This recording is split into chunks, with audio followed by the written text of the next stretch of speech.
Sino magtatrabaho kung lahat mayaman? Ha?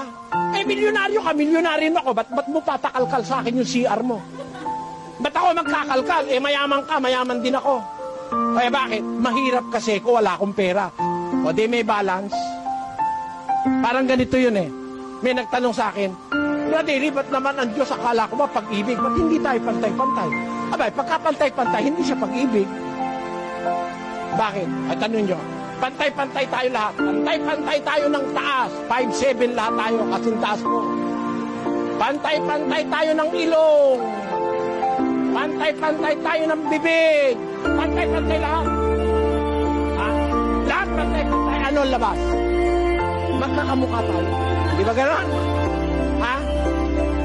Pag natulog ka, nagising ka uli, niyakap mo na, akala mo asawa mo. Bakit? Eh, kamukha rin ng asawa ni Teban yung asawa mo. Pantay-pantay lahat eh. Magulo mundo nun. May nagnakaw. Hinabol ng pulis. Yun ay nagnakaw. Eh, nakalimat yung pulis. Yung isa naman na kasi pareho ng itsura eh. Di ba? Pareho lalabas eh.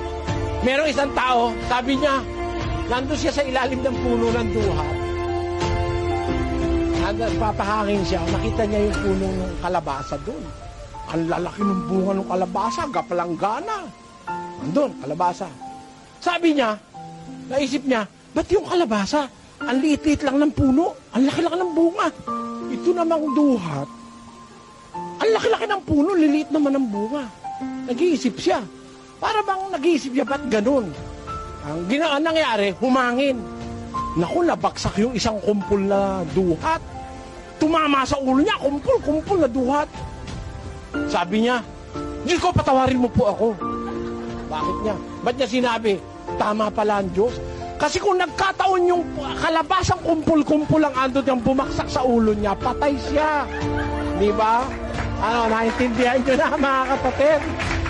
O, naintindihan nyo? Huwag nating sisisihin ng Diyos. Huwag nating ku-questionin ng Diyos. Let us not question God. Let us study